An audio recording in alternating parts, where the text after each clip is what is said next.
Oftentimes, over lunch on Sunday or on the drive home from church or however it works out, our family kind of goes around to each kid and each parent and says, all right, what was Sunday school about today? What'd you learn in Sunday school? Because we're all here in the service, right? And we all hear the same message, so we don't really need to review it. But Sunday schools, we have some of the teens, and this week anyway, we have one in the college class, and we have this class. So we all go around and tell what our Sunday schools were about.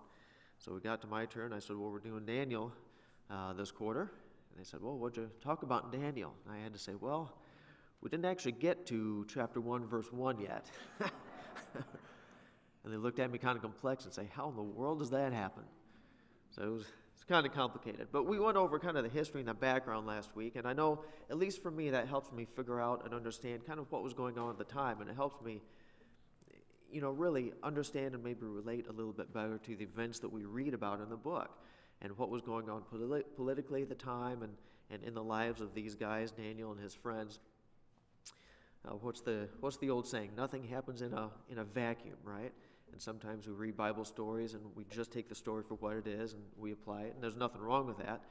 But for me anyway, I like to kind of try to put myself in their place and see how things are unfolding from their perspective, and then I say, wow, that such and such story, that'd be a really difficult place to be in, or that took a lot of faith or a lot of courage, or they were really messed up there, those types of things. And that's why I like the history and the timelines and understanding what's going on kind of historically behind the scenes a little bit. And that's what we covered last week. We're not going to go over that again last week, but this is where we ended up, and this is kind of where I was driving at through last week. What's the purpose of the book?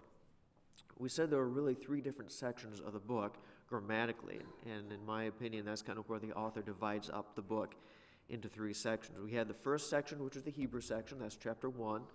Then you have basically chapters 2 through 7 is in Aramaic. That's the more worldwide international language of the day. And then it turns back for the prophetic section to be in Hebrew. So the purpose of the book, I said, well, the Hebrew section is probably is about God's plan for his people during the exile, that it was in Babylon, not in Judah. God needed to show his people that he was still watching over them, even in Babylon, and that even though their nation was destroyed, God still had long-term plans for them, and they were still his people.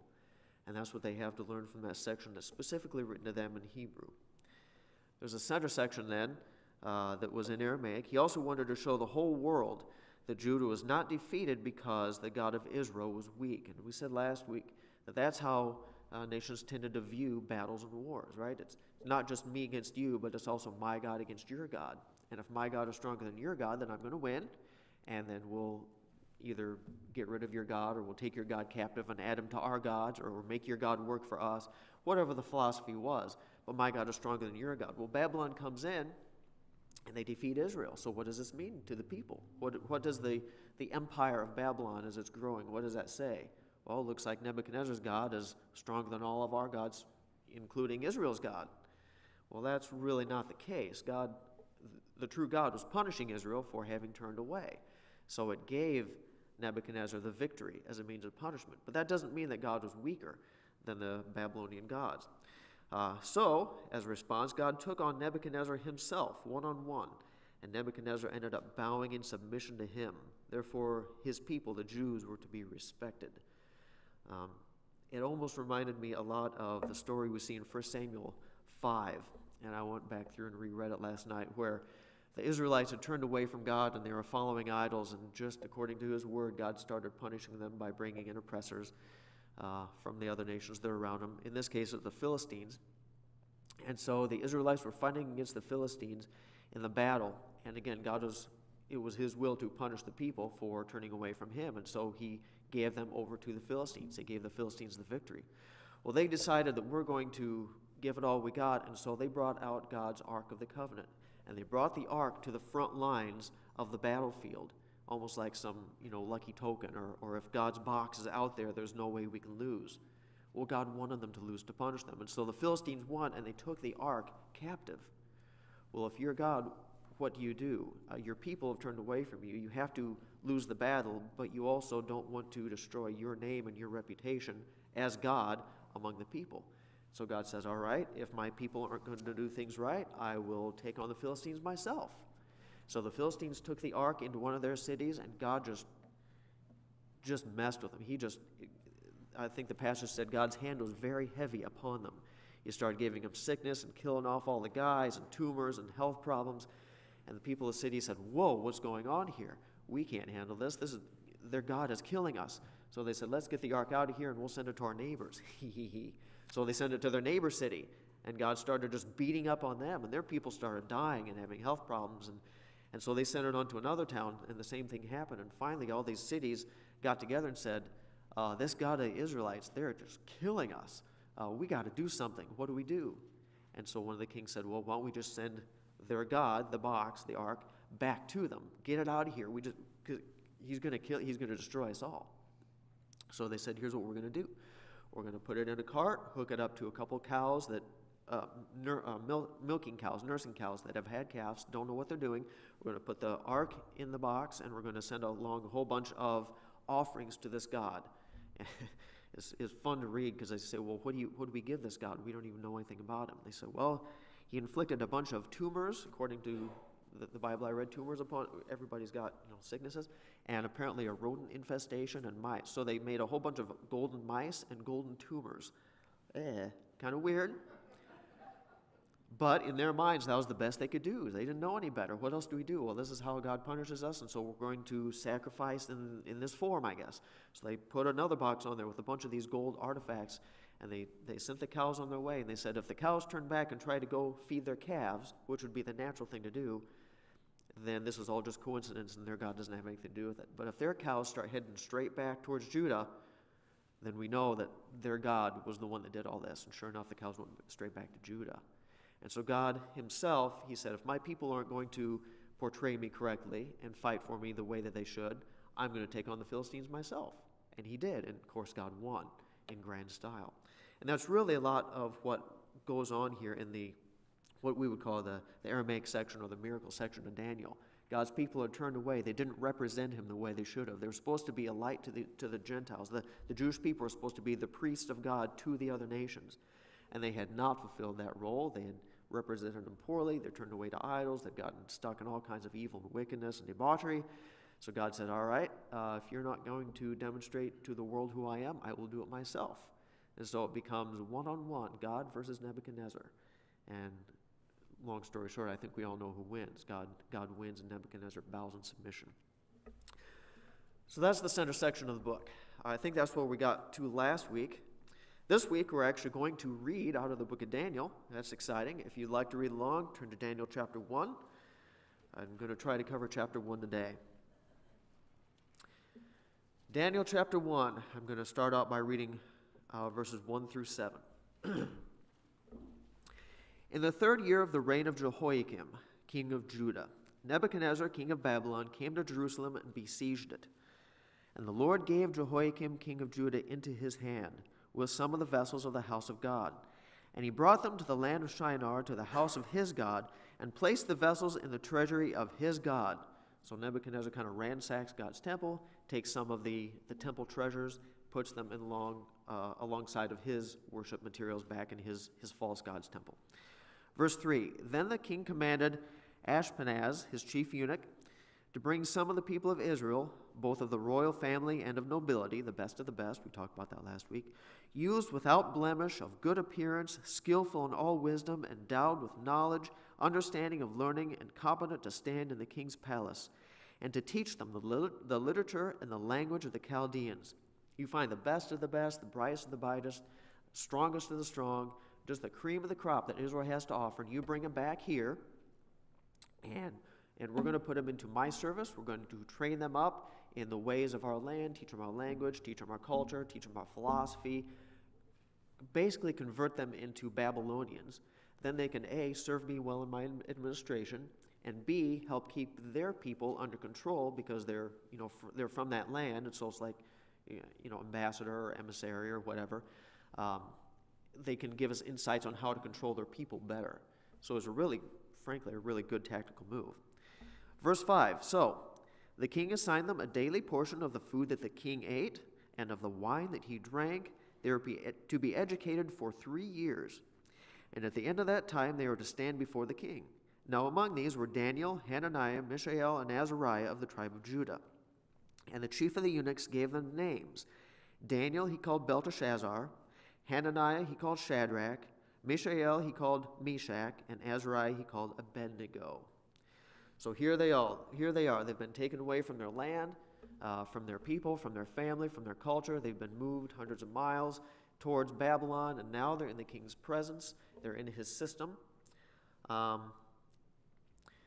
They're being educated according to the Babylonian system, and they even get new names. And I don't want to get too bogged down in the details and the translations and stuff, but I thought it a little bit interesting and insightful here, and we'll make a point with it in just a minute. Daniel, his name, according to what I've read, means Yahweh is judge. God is judge.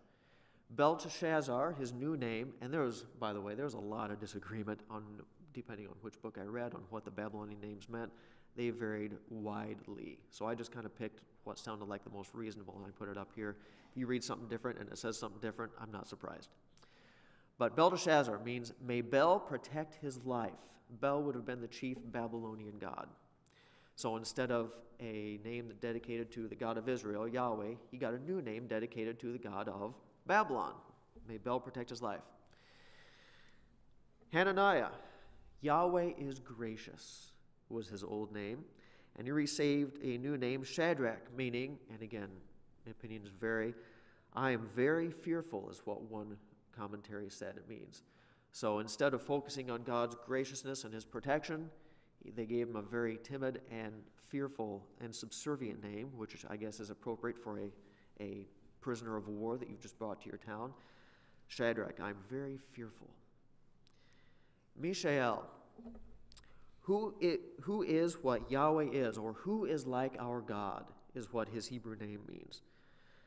Meshach, I am of little account. Again, a kind of a demeaning name for the service of Nebuchadnezzar, to put him in his place and remind him of who he is here in Babylon. I am of little account. Other commentaries say this is actually a tribute to their God as well. But I'm of little account, but I am subservient to this other God of the Babylonians. And finally, Azariah. Yahweh has helped is his old name. And his new name is Abednego, meaning servant of Nebo, which in the Babylonian mythology, or whatever you'd like to call it, means son of Bel. Servant of Nebo, and Nebo was Bel's son. Right? So kind of the God hierarchy there. The point is that all of these guys had names that in Hebrew were subservient and recognizing God. God is gracious. God's in control. God is my judge. Who is like God? And they are all given names now that fit the Babylonian system, either attributing to their gods or serving Nebuchadnezzar and being fitted for his purpose, stripped of their Hebrew identity is the point. So as I read through the first 7 verses, I kind of put up just my own personal one-sentence paraphrase of the first 7 verses. If we could summarize the first 7 verses, I'd probably say it like this. These friends were taken from their home. They were immersed in Chaldean society and culture. They were educated in Chaldean schools. They were given a Chaldean diet, and they were even given Chaldean names. Nebuchadnezzar did everything he could to strip them of who they had been and rebuild them into who he wanted them to be, including their worship of their God. And again, as I read through this, I thought, wow, that's kind of a lot how we live in our day. We are always asking, how do we as believers live in a secular society? Right? We go to secular jobs. Many of us go to secular jobs all the time, surrounded by secular people. Some of us have kids in secular schools. How do we navigate and how do we approach life trying to be faithful to God and yet still surrounded and inundated and indoctrinated by the world's culture and the world's philosophy all the time? And I thought, Daniel's has some really good insight into that, because that's exactly what happened to him on an even greater scale than what we have, right? He was taken away from everything. They did everything they could to indoctrinate and change him into who they wanted to be. And it's interesting to see how he responded. Well, how did he respond? We'll read more about it in just a minute, but in many ways, he did not isolate or withdraw himself from the society he was put in.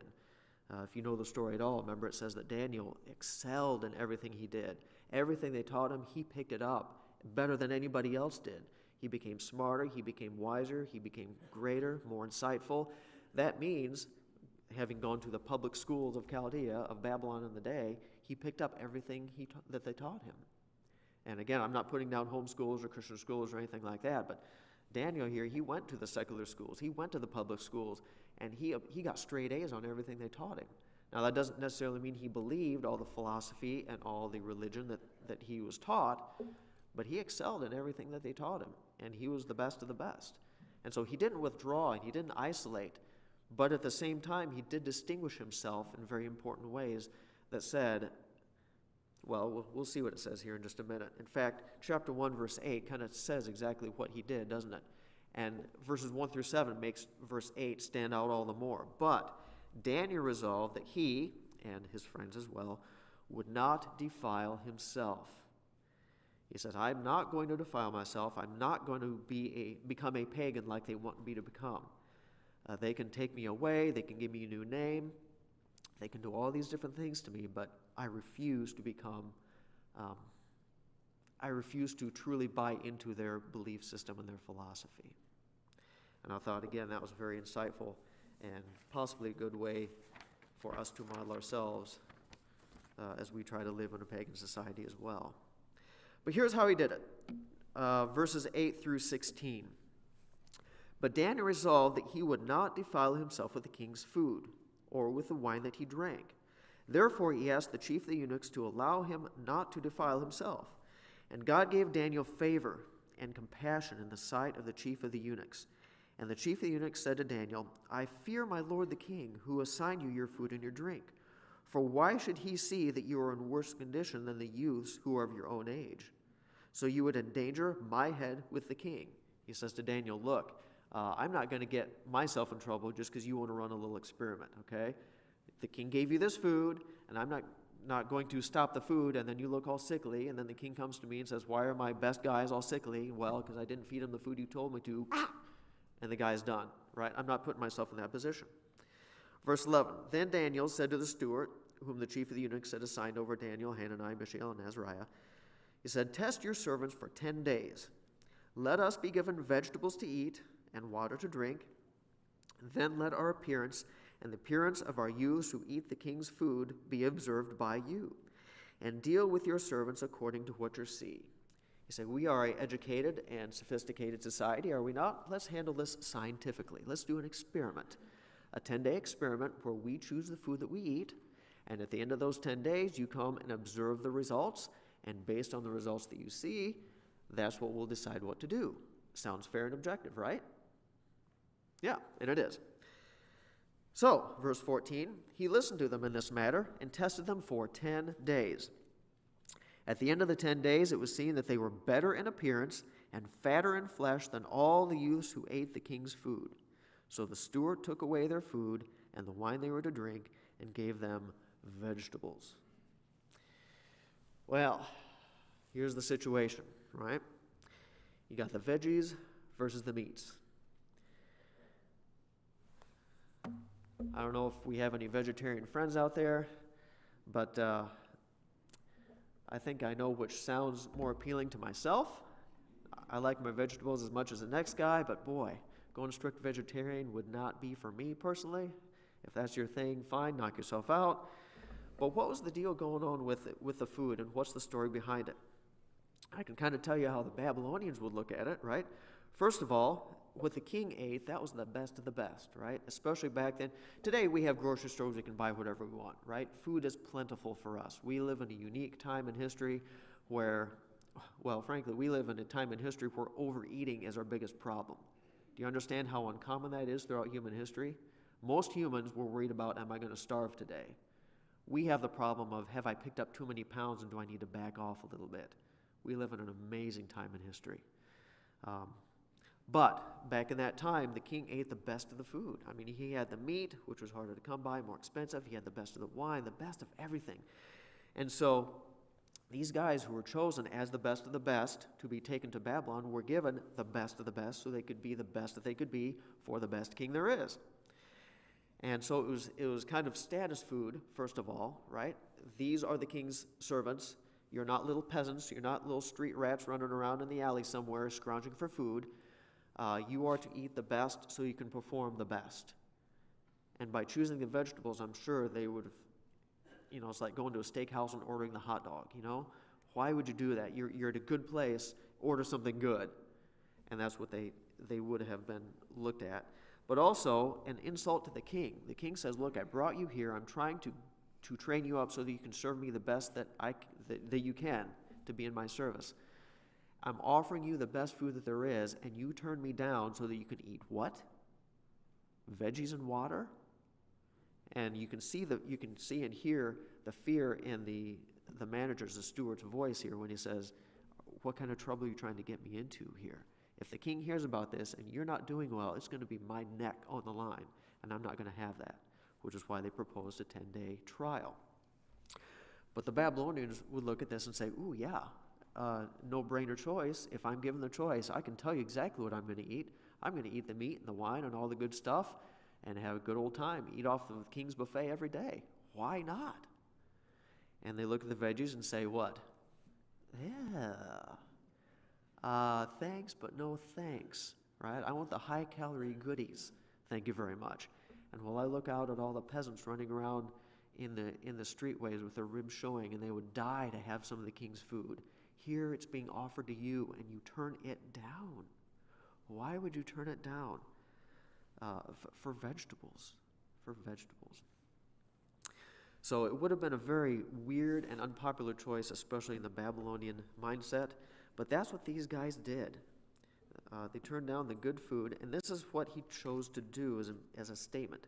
And so as I was reading and trying to ponder, why did Daniel do this? A couple things came to mind. Why would Daniel turn down the good food? Easy answer, first of all, against a dietary law, right? Moses provided a lot of dietary laws and regulations and stuff for his people to follow. Of course, Israelites, who knows what they did. They turned away from God in a number of ways, but Daniel and his friends were not that way. And so they wanted to make sure they were dedicated to God by eating what they were to eat. But then I thought, and as I read, there's got to be more to it than just that, because Moses' law, dietary law, doesn't prohibit the wine, and it doesn't mandate that you have to be a vegetarian. There's a lot of different meat you can eat and be a perfectly good Jewish person. Now, possibly he felt that he didn't have the clout to say, I will eat that meat, but not that meat. Maybe they tried to slip something in on him. I don't know. Maybe that was part of it. But I just wanted to mention that. Strictly speaking, dietary law didn't require Daniel to become a vegetarian. Jews were allowed to eat all kinds of meat, and the wine was okay too. So what was it then? Why did Daniel and his friends choose to make this a big deal? They accepted the pagan names. They didn't say, no, I refuse the pagan name because of I want to stand for my God, and my name reflects my God. They accepted the names, they accepted the education, they accepted everything else, but this was the sticking point. This is where he put his foot down and said, no. How about this one? And I think there might be a little bit more validity to this one. Offered to idols, right?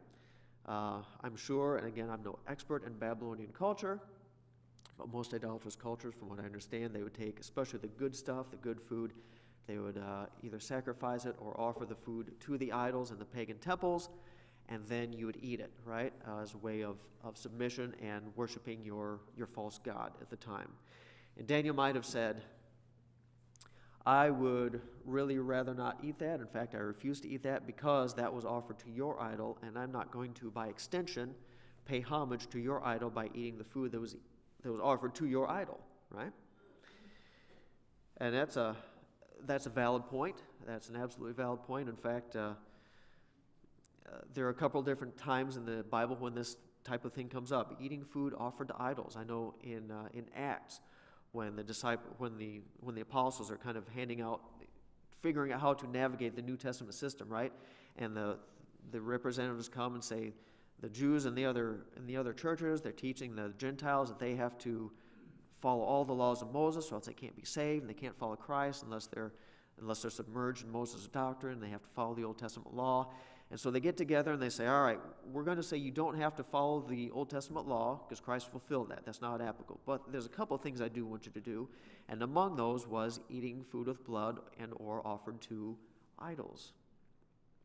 But then elsewhere in the New Testament, we know, I'm thinking Romans chapter 14 and 1 Corinthians 10, where eating meats offered to idols comes up again. And in those passages, it says, well, we know that the idols are false. The false gods, they don't exist. They're imaginary, right? So when you offer food to an idol, you might as well offer it to a concrete block, right? Because it's nothing. The gods are nothing. Now, if that's against your conscience, then he said, don't do it. If you're okay with it, then go ahead and eat it. So it's kind of an either way, but whatever you do whatever choice you make, do so to the glory of God. And that's how 1 Corinthians 10 ends, right? Whether therefore you eat or drink, or whatsoever you do all to the glory of God. And I know people apply that in a number of ways. That's kind of a pet peeve verse of mine. But in context, it's saying whether you choose to eat this meat or not, whether you choose to eat, or whether you choose to drink the wine or not, whether you choose to eat or drink, whatsoever you do, make sure the reason you're doing it is to glorify God. All right? So, offered to idols. I'm sure Daniel would have been discerning. He knew that the false gods were not true gods. So was he not eating the food because he was afraid of the power of the false idols, or because it was offered to the false idols? It doesn't really say explicitly. I suspect this was a big part of it. I won't say for sure. I'm sure Daniel, like I said, was discerning enough. Of all people, Daniel would have been discerning enough to know that false idols are nothing. But maybe he wanted the appearance and the representation of not indulging in their culture and their idol worship. I suspect that's probably a big part of it. Was it maybe a means of distinguishing himself? I want to set myself apart from all the other exiles, and this is a way that I will do it? Maybe. I think there's a little bit more to it than that. My personal opinion, which kind of encapsulates parts of all these different ones, I think kind of what he was doing is this. I think it was a way of him to say that my success here is not due to the king's gods or his influence or his way of life. If I come here and if I excel and I do well and God grants me success, I don't want anybody to think, well, it's because the king fattened him up, he gave him the best of the best, he gave him the greatest education. Everything that Daniel is and all of his insights and wisdom and successes, it's owed to who? King Nebuchadnezzar. Because King Nebuchadnezzar made him who he was. He gave him a new name, he gave him his education, gave him his diet, he gave him everything. Nebuchadnezzar made Daniel who he was. And in my personal opinion, by doing this, by saying, I refuse to eat this, you can name me what you want, I can't stop you, you can take me from my home, I can't stop you, but I can at least control what I eat, and I'm not going to eat what you give me to eat. So that at the end of the day, if God gives me success here, I don't want you to be able to say, Nebuchadnezzar made me who I am, because Nebuchadnezzar did not make me who I am. And again, this kind of reminded me of another story we see in Genesis 14, Abraham. Abraham was living in the land that God had put him in, and his nephew Lot was living in Sodom. Well, there was a local war that went on, a number of kings versus a number of other kings, and they had their little battle. The king of Sodom lost, and all the stuff in Sodom was carried off as captive. Well, among the things living in Sodom was Lot, Abraham's nephew. So Abraham rounds up his little posse of guys, and he goes off after the bad guys. They have their own battle. Abraham wins. God gives him the victory. And Abraham takes all the stuff that was captured and starts hauling it back to the cities. While on the way, he meets, first of all, a king named Melchizedek. The Bible talks about him. We're not going to get into him now. Then he has a talk with the king of Sodom, whose stuff and people he just rescued. And he and Abraham and the king of Sodom have a meeting. And Abraham says, all right, king of Sodom, here's all your stuff back. Good luck and go on home. And the king of Sodom says, no, give me the people to the city, but as a way of gratitude, I want to give you all the stuff. So all the things that you captured back from me, I will give to you as a thanks for returning my things and my people. And Abraham has a very interesting response. Remember what Abraham says to the king of Sodom at that point? He says, no, I'm not going to take any of these things because I don't want anybody to say that the things that you gave me made me great and made me who I am. That is God who made me who I am, not you. And so I refuse to take any of the things that you're offering to me. And so he made the king of Sodom take all the stuff. You see what he's saying there? I refuse to give credit to anybody else for making me great other than God. And I think even beyond what may have been the underlying, the idol worship and all the other things, I think this is the statement that Daniel was kind of making here. I refuse to let anybody think that anything that I become, any successes that I have here in Babylon, are due to Nebuchadnezzar, because they are not. So I'm going to refuse to eat the food, and everybody knows you are what you eat, right? Especially, that was the king's whole philosophy. I'm going to give you the best, so you become the best. You are what you eat.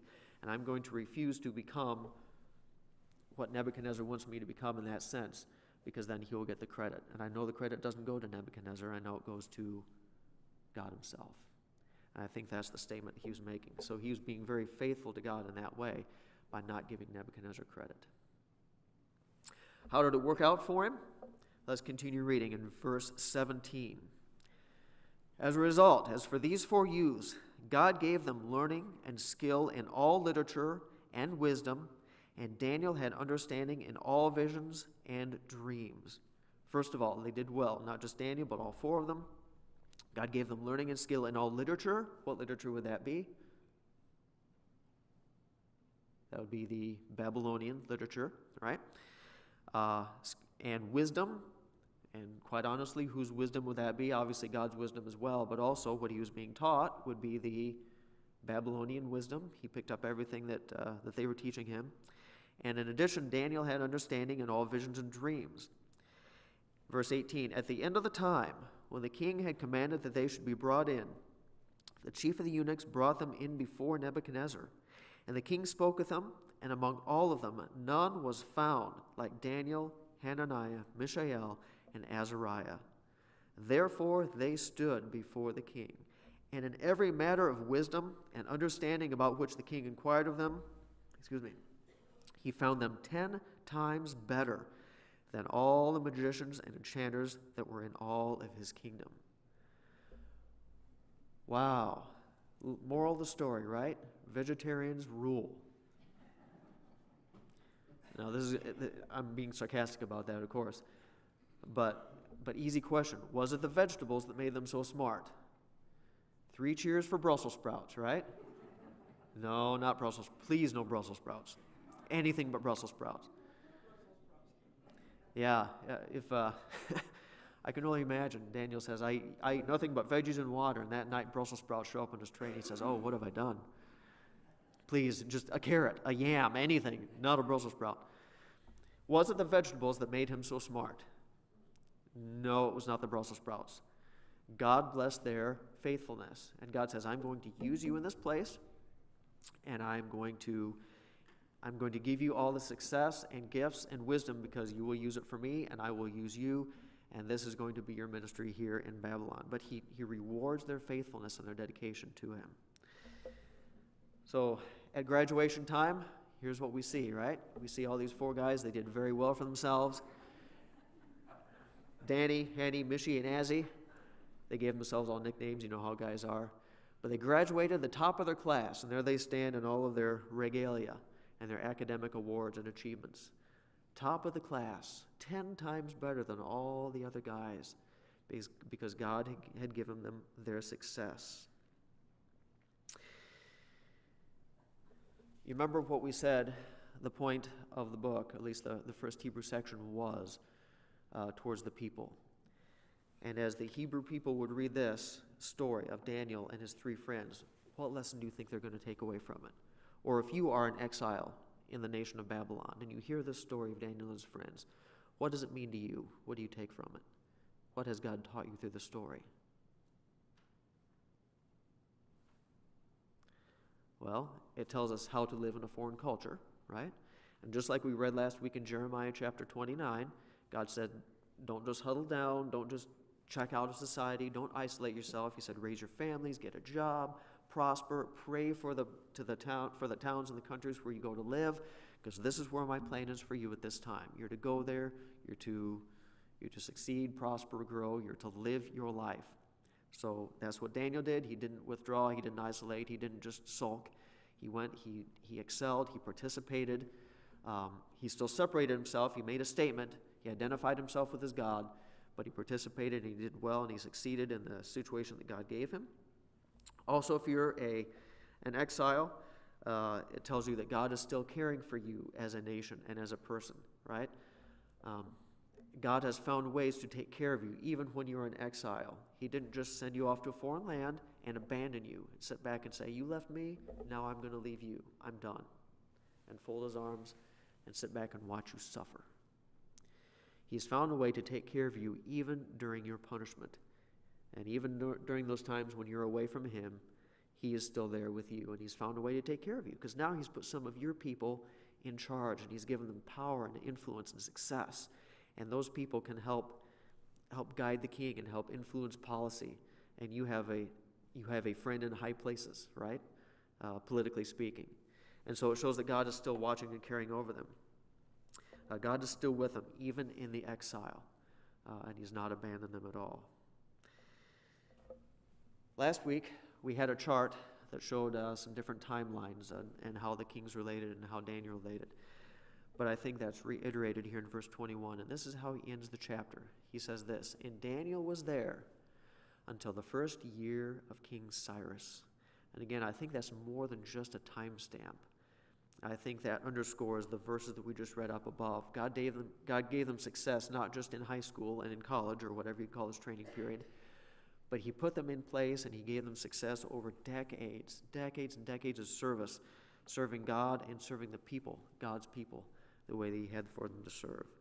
There until the first year of King Cyrus. I was talking to somebody last week after the timelines, how extraordinary that is and how many different kings Daniel had served under.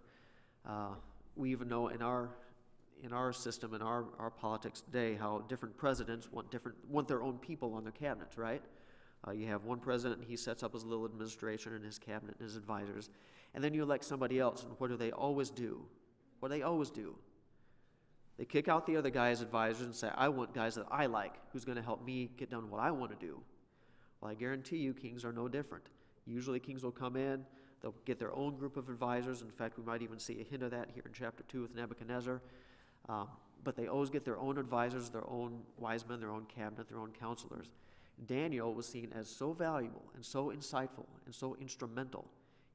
Every single king said, whatever else happens to the rest of my cabinet, fine, but that Daniel guy, I want him to serve me too. That's the guy I want. And the next king says, oh yeah, Daniel, I know about you. I want you to serve for me too. And the next king, oh yeah, I want you to serve for me too. And I think that's probably why this verse is here. Daniel lasted clear through Nebuchadnezzar, clear through all the other guys, clear down through Belshazzar, clear into the next empire, the Medes and the Medes and the Persians. Thank you. Everybody wanted Daniel's service and his advice and his help. That's how successful and wise God made Daniel. And that's the care that he took for his people. Well, that's where chapter 1 ends, and I think that's a good start. And already God has taught his people in his exiles, yes, I'm watching for you, I am all-powerful, and I will take care of you. And we haven't even gotten to the miracle part yet. We'll get to that next week. But for this week, let's pray and we'll dismiss. Dear God, we thank you for this morning. We can look into the book of Daniel, even chapter 1, how you put Daniel in place and how you take care of him. You give him wisdom, give him success, not just to make him look good, but to show the world how good you are as well, and how powerful and how caring and how faithful you are. And to the exiles at that time, we can see how faithful you were to them, even during their time of punishment. And we know full well that you are just as faithful today to those of us who follow you. You'll take care of us. You'll not abandon us. You've told us you'll be with us forever. You'll never leave us. You'll never forsake us. And you will take care of us. Not that you'll never allow bad things to happen to us, but even when bad things do happen to us, you're always there for us, and you'll take care of us. Thank you for this fantastic reminder in this amazing book. In Jesus' name I pray, amen.